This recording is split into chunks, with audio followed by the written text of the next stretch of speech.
Bien, en este momento nos encontramos aquí en el estudio con la visita de Carlos Romero, que es internacionalista, tiene especial focalización sobre lo que está pasando en los Estados Unidos, la política norteamericana, y estamos comentando un poco, Carlos, lo que reflejó el discurso del presidente Obama, ¿no? Él se nota muy optimista de que dice, las sombras sobre la crisis ya pasaron, hemos generado mucho empleo, Estados Unidos va para adelante, esto ya pasó. ¿Tú qué piensas? Yo creo que sí, que tiene razón. Yo creo que los Estados Unidos volvió a comenzar a tener un ciclo positivo, no solamente desde el punto de vista económico, que es lo más importante, sino también desde el punto de vista político, en el sentido en que se está recobrando una confianza en la política, en la democracia de los Estados Unidos, en la relación entre el Congreso y la Casa Blanca, en la participación de la empresa privada en los grandes planes de desarrollo económico de ese país y sobre todo y particularmente en lo que se refiere a la vida social, en donde hay nuevamente un gran entusiasmo sobre la posibilidad de seguir adelante con el proyecto de integración social que ha dado tanto a ese país en el sentido de la incorporación de diferentes sectores en la vida social, en la vida política, en la vida religiosa, dentro de un marco de respeto y consideración por el otro. ¿Qué es lo que tú crees que ha facilitado esa recuperación de la confianza? Porque hasta no hace nada, tú y yo y todos escuchábamos críticas terribles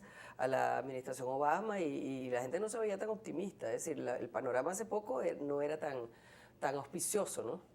Yo creo que en primer lugar la unificación del Partido Demócrata, es decir, la unión y esfuerzo del Partido Demócrata para dar una respuesta global, para dar una respuesta sencilla al mismo tiempo a la población. En segundo lugar, porque ha habido una participación de la empresa privada muy importante. Y en tercer lugar, cosa paradójica, porque el mundo ha visto a los Estados Unidos con confianza. Es decir, se ha recobrado en el mundo por parte de los gobernantes, por parte de los empresarios internacionales, por parte de los ahorristas que han observado que la economía estadounidense está en mejores condiciones que en el resto del mundo. ¿Quién va a invertir, por ejemplo, con confianza en Rusia en este momento? ¿O quién va a invertir con confianza en la propia Unión Europea? ¿Y quién va a invertir en América Latina en este momento cuando se está de cierta manera terminando el ciclo positivo en nuestra región? Entonces se está enfocando nuevamente la actividad global, la globalización por una parte, y se está enfocando el interés de los ahorristas y de quienes están en el mundo financiero en la economía estadounidense. Ahora, eso que tú acabas de mencionar, esos aspectos, parece ser como la clave o el secreto para recuperar la confianza, que es lo más importante en el mundo hoy. Ahora, aparte de eso, Obama asegura que la independencia energética, que hoy están más cerca de la independencia energética que hace décadas. Esa afirmación es correcta. Bueno, es correcta a medias, porque ciertamente hay un optimismo sobre la posibilidad que los Estados Unidos, como efectivamente está pasando, vuelva a ser uno de los grandes productores de petróleo, habida cuenta en que se han retomado algunos viejos, tradicionales pozos de petróleo en los Estados Unidos y se ha desarrollado también la industria del fracking, es decir, la industria petrolera en la cual hay un desarrollo de actividades petroleras referidas a ciertos y determinados procedimientos petroleros que antes no se pensaban podían desarrollarse a través de del tratamiento de las rocas y de los minerales, etcétera. Y por otra parte también porque hay una actividad costa afuera y también hay una actividad del gas natural. Todo eso lleva a que haya una especie de boom energético en los Estados Unidos en este momento que lleva a esa consideración por parte del presidente Obama. Pero también hay críticas sobre esto, hay críticas de los ambientalistas sobre que hasta qué punto esto puede ser, pueda contribuir pues, a un aire puro, como dicen en la cultura estadounidense. En segundo lugar, hay críticas sobre que es muy costoso la producción del petróleo que viene por esquitos y que no pensar en la posibilidad que se pueda dejar de un lado de la noche a la mañana la importación de petróleo a los Estados Unidos ciertamente es peligroso.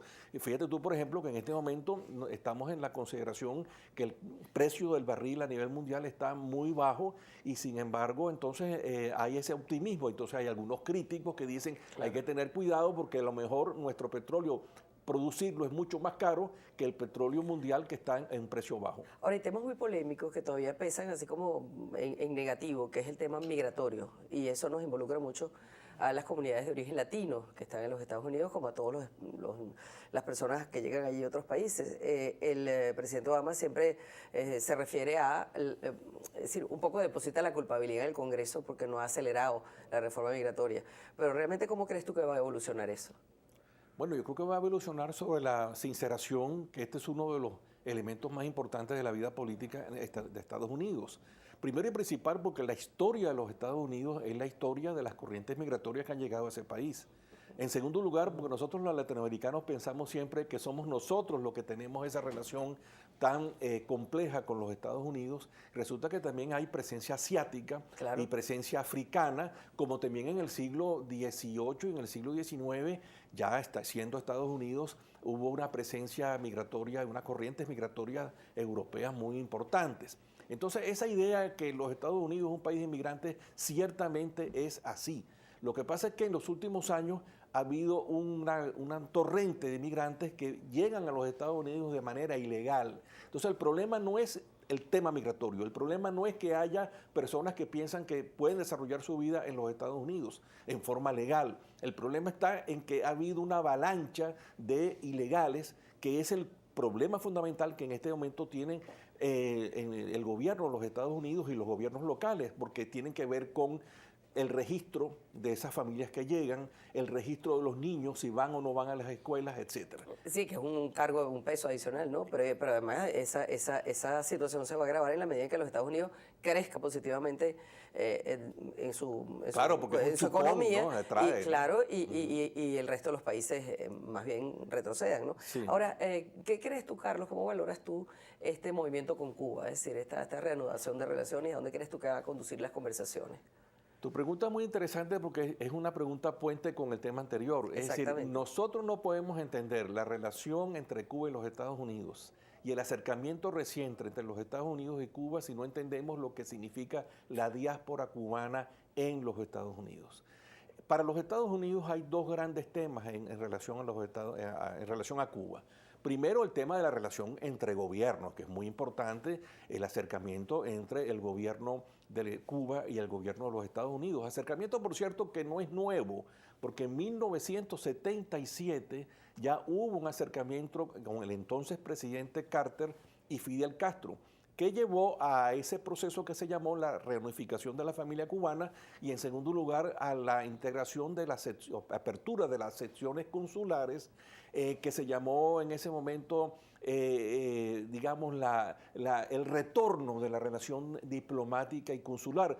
Desafortunadamente no se llegó en términos diplomáticos, pero sí se abrieron las secciones de intereses de cada uno de estos países adscritas a un determinado gobierno que ofreció esa posibilidad. Por lo tanto, en 1977 hasta ahora ha habido una sección de intereses de los Estados Unidos en La Habana y una sección de intereses. Pero de ahí no pasaba. Sección de intereses de Cuba en Washington. Pero hasta ahí llegó. Y la reunificación de la familia cubana fue un ciclo que no siguió adelantándose. Pero al mismo tiempo hubo un acercamiento en materia de seguridad marítima, hubo acuerdos en relación al turismo y por supuesto en los últimos años en relación al comercio exterior. El año pasado se cerró la relación comercial entre Cuba y los Estados Unidos por el orden de los $500 millones, básicamente alimentos. Pues se buscó una cláusula humanitaria para desviarse del embargo, ¿no? Ahora, eso desde el punto de vista de los dos gobiernos. Pero no podemos olvidarnos de lo que significa la relación entre la comunidad cubana en el exilio, particularmente la que está en los Estados Unidos, y Cuba.